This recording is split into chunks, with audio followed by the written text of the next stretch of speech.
दोस्तों human psychology को scientific way में जितना डीपली स्टडी और रिसर्च करना कॉम्प्लिकेटेड और टफ है, उससे कई गुना ज्यादा आसान और इंटरेस्टिंग साइकोलॉजिकल ट्रिक्स को अपनी डेली लाइफ में अप्लाई करना होता है। तो दोस्तों इसीलिए आज हम आपके साथ ऐसे 14 साइकोलॉजिकल ट्रिक्स शेयर करने वाले हैं जिन्हें आप अपनी डेली लाइफ में आज ही से इजीली अप्लाई करके अपनी लाइफ को आसान बना सकते हो और जिन्हें जानने के बाद आप पहले जैसे नहीं रहोगे। So number 1, keep quiet and hold eye contact for satisfactory answer. अगर आपने किसी से कोई सवाल पूछा और उन्होंने जो जवाब दिया वो आपको सही नहीं लगा, हो सकता है आपको लगे कि वो आपसे झूठ बोल रहे हैं या पूरी बात अच्छे से नहीं बता रहे, तो यहाँ आपको बस करना यह है कि आपको कुछ देर के लिए बिना कुछ बोले बस उनकी आंखों में देखना है, बिल्कुल साइलेंट रहते हुए, और तब तक देखना है जब तक वो सच ना बोल दें। क्योंकि जब आप किसी से आई कांटेक्ट मेंटेन करते हो तो सामने वाला इस ऑकवर्ड टेंशन को ब्रेक करने के लिए सही और रियल बातें बताने लगता है, क्योंकि उन्हें आइडिया लग जाता है कि वो आपको अपनी बातों से बेवकूफ नहीं बना सकते। आपने उन्हें पकड़ लिया है तभी आप उन्हें ऐसे देख रहे हो। अब क्योंकि हर कोई साइलेंस और सीरियसनेस में अनकंफर्टेबल फील करता है और वो कुछ भी करके इस सिचुएशन से निकलना चाहता है, इसीलिए कई बार वो आपसे ऐसी इन्फॉर्मेशन शेयर कर देते हैं जिसे वो छुपा रहे थे।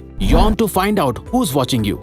ऐसा कितनी बार होता है कि जब हमें लगता है कि कोई हमें देख रहा है, कोई हमें घूर रहा है, पर हम पता नहीं लगा पाते कि आखिर वो कौन है, या फिर हमें शक भी हो जाता है कि कौन हमें घूर रहा है, लेकिन हमारे उसे देखने से पहले ही वो पर्सन अपना फेस घुमा लेता है या कहीं और इधर उधर देखने लग जाता है। जब भी आप कभी ऐसी सिचुएशन में फंसे जहाँ आप ये जानना चाहते हो कि कौन आपको देख रहा है, तो सिंपली बस यॉन कर दो, यानी उबासी लो, और जो इंसान आपको देख रहा होगा वो भी यॉन करने लगेगा, क्योंकि यॉनिंग एक कंटेजियस एक्शन है जिसे हर इंसान किसी और को देख के अपने आप कॉपी करने लगता है। Give yourself fewer choices when you can't make a decision। दोस्तों क्या आप भी एक से ज्यादा चॉइसेस के बीच में कंफ्यूज हो जाते हो कि आपको क्या और कौन सा चुनना चाहिए? तो ये ट्रिक आप ही के लिए है। हमें लगता है कि हमारे पास जितनी ज्यादा इन्फॉर्मेशन और चॉइसेस होंगी हम उतने ही बेटर डिसीजन ले पाएंगे, पर ऐसा नहीं है। साल 2000 में psychologists Sheena Iyengar and Mark Lepper ने एक रिसर्च पब्लिश करी थी जहां उन्होंने एक जैम के 24 वेरिएंट्स को $1 ऑफ प्राइस पे सेल करे और अगले दिन उन्होंने सिर्फ 6 वेरिएंट्स ही रखे। इससे हुआ ये कि पहले दिन लोगों की भीड़ तो वहाँ आई, लेकिन 24 वेरिएंट्स में से एक चूज करना लोगों को इतना मुश्किल लगने लगा कि उन्होंने कुछ खरीदा ही नहीं। वहीं अगले दिन बहुत कम लोग ही उस जैम को देखने आए, पर पहले दिन के मुकाबले दूसरे दिन जैम की सेल ज्यादा हुई, जिससे ये साबित हुआ कि हम अपने आप को जितनी ज्यादा चॉइसेस देंगे हम उतना ही ज्यादा टाइम और एनर्जी वेस्ट करेंगे, और उसके बाद भी ज्यादा चांस इस बात के हैं कि आप गलत ऑप्शन चूज करोगे। इसीलिए खुद को हमेशा कम ऑप्शंस दो और उनमें से ही सोच समझकर डिसाइड करो। दोस्तों अगर हम अपनी बात करें तो हम 2 ऑप्शन से ज्यादा ना रखने का ही ट्राई करते हैं, उससे ज्यादा नहीं। For quick decision making, check eye colour for instant charisma. Eye contact किसी भी कम्युनिकेशन में बहुत ही इंपॉर्टेंट रोल प्ले करता है। अगर कोई आपसे बात करते हुए आंखें नहीं मिलाता, आई कांटेक्ट मेंटेन नहीं करता, तो उस इंसान पे आप ट्रस्ट नहीं कर पाते। आपको ऐसा लगता है कि जैसे वो आपसे कुछ छुपा रहा है या झूठ बोल रहा है। वहीं अगर कोई बहुत ज्यादा ही आपको देखता है, आपको घूरने लगता है, तो उस इंसान से आपको डर लगने लगता है या आप अनकंफर्टेबल फील करने लगते हो, और ये बिहेवियर किसी को भी पसंद नहीं होता। तो हमें कैसे पता चलेगा कि हम सही से आई कांटेक्ट मेंटेन कर रहे हैं या नहीं? वेल, इसके लिए जब भी आप किसी से मिलो तो शुरू में आपको बस सामने वाले की आंखों के कलर को नोटिस करना है कि उसकी आंखों का क्या कलर है। यहाँ असल में उसके आई कलर से हमारा कोई लेना देना नहीं है, पर जब भी आप उसकी आंखों के कलर को नोटिस कर रहे होंगे तो आप उसकी आंखों में देख रहे होंगे, जो एकदम सही आई कांटेक्ट मेंटेन करने में आपकी मदद करेगा। Make request in person. किसी से भी मैसेज करके या अपने बेड पे लेटे हुए एक कॉल करके किसी से फेवर मांगना या कोई रिक्वेस्ट करना बहुत आसान होता है, पर अगर आप सच में चाहते हो कि सामने वाला आपकी हेल्प करे तो बजाय उसे कॉल करके उससे कोई हेल्प मांगने के बेहतर ये है कि आप उनसे मिलके कोई हेल्प मांगो अगर पॉसिबल हो तो, क्योंकि इससे उनके ना बोलने के चांसेस बहुत कम हो जाएंगे, क्योंकि वहाँ आप उसके सामने प्रेजेंट होते हो, और ये ट्रिक सामने वाले पर्सन को साइकोलॉजिकली और इमोशनली ट्रिक करती है एक बॉन्ड या रिलेशन को मेंटेन करने के लिए, जो कि फोन कॉल पे नहीं होता। Trick your brain to stop procrastination. दोस्तों कोई ऐसा काम जिसे आप कई दिनों से टाले जा रहे हो, उसे कंप्लीट नहीं कर पा रहे, तो एक रात सोने से पहले उस काम को करने के बारे में सिर्फ सोचो और अपने माइंड में पूरा प्रोसेस कंप्लीट करो कि आप उस काम को कब करोगे, कैसे करोगे, उसमें कितना टाइम जाएगा, और पहले अपने दिमाग में ही उसे कंप्लीट कर लो। इससे होगा ये कि वो काम आपके लिए आसान हो जाएगा, और जब आप उसे रियल में करने बैठोगे तो आपके दिमाग को ऑलरेडी आइडिया होगा कि इसे कैसे करना है। Chew gum to calm your nerves. अगर आप स्टेज पे कोई स्पीच देने जा रहे हो या आपका कोई इंटरव्यू है या किसी के साथ डेट पे जाना है, जिस वजह से आप बहुत ज्यादा नर्वस फील कर रहे हैं, आपको एंजाइटी हो रही है, तो जाने से पहले च्युइंग गम खानी चाहिए। क्योंकि एक स्टडी में 100 स्टूडेंट्स पे एक एक्सपेरिमेंट करा गया था, जहां जो बच्चे एग्जाम से पहले च्युइंग गम खाकर आ रहे थे उन्होंने बाकी बच्चों से अच्छा परफॉर्म करा था। ऐसा इसलिए होता है क्योंकि च्युइंग गम खाना हमारे लिए एक रिलैक्सिंग एक्सपीरियंस होता है, जिससे हमारे ब्लड में स्ट्रेस हार्मोन कॉर्टिसोल का लेवल कम हो जाता है, जो हमारे माइंड को ट्रिक करके हमें ज्यादा कॉन्फिडेंस फील कराता है।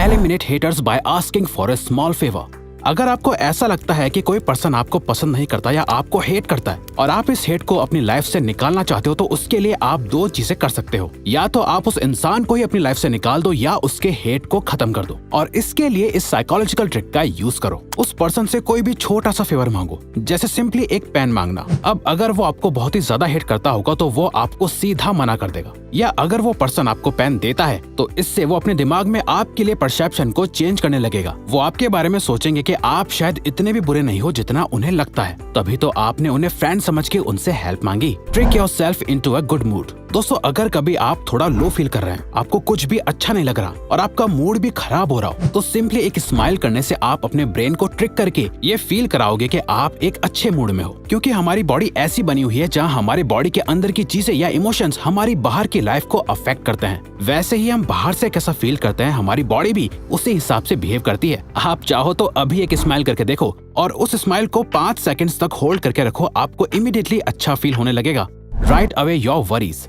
दोस्तों, हम सभी के लाइफ में कभी ना कभी कुछ ना कुछ ऐसा होता ही है जिसे हम फिर कभी भूल नहीं पाते और वो हमारे अंदर एक ट्रॉमा बन के रह जाता है। लेकिन कई साइकोलॉजिकल स्टडीज ने ये शो करा है कि अपने ट्रॉमेटिक एक्सपीरियंसेस को लिखने से आपका इमोशनल स्टेट पहले से बेटर हो जाता है। इससे आपका स्ट्रेस कम होता है और आप मेंटली हील होने लगते हो। ऐसा इसलिए होता है क्योंकि आपके साथ जो भी बुरा होता है वो आपके माइंड में हमेशा घूमता रहता है और आपको हर्ट करता रहता है। और हमारे माइंड की एक बात है, आप इसे जितना ज्यादा एक चीज को भूलने को कहोगे, इसे वही चीज उतना ज्यादा याद आएगी। इसीलिए जब आप अपने थॉट्स को लिख देते हो तो आप उसके बारे में अच्छे से सोच पाते हो और खुद को जज कर पाते हो, जिससे धीरे धीरे वो थॉट्स आपको परेशान करना बंद कर देते हैं। Remember everyone's names if you want to be popular.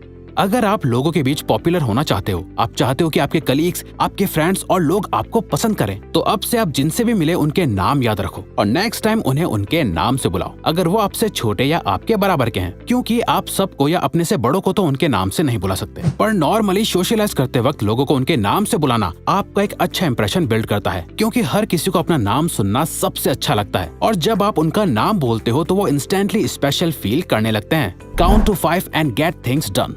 जब भी आपका कोई काम करने का मन ना करे जो आपको करना चाहिए, तो उसे फटाफट करने के लिए अपने आप को कन्विंस करो कि आप 5 तक काउंट करोगे और उस काम को करने लग जाओगे और बस 5, 4, 3, 2, 1 कहते ही उस काम को करना स्टार्ट कर दो। फॉर एग्जाम्पल, मान लो आपको जिम जाना है पर आपको आलस आ रहा है, 5 तक काउंट करो और उठकर अपने जिम के कपड़े पहने और निकल जाओ। दोस्तों, इसे 5 सेकंड रूल कहते हैं, जो मेल रॉबिन्स ने इन्वेंट किया था अपने माइंड को साइकोलॉजिकल वे में ट्रिक करने और प्रोक्रेस्टिनेशन को बीट करने के लिए। और वो कहती है कि जब भी हम ऐसे काउंट करते हैं तो ये काउंट करते हुए हमारा ब्रेन एक रैशनल डिसीजन लेता है, बजाय बिना कुछ सोचे समझे बस काम को टालते रहने के। ये एक सही डिसीजन लेता है और उस काम को पूरा करता है। Learn things by explaining.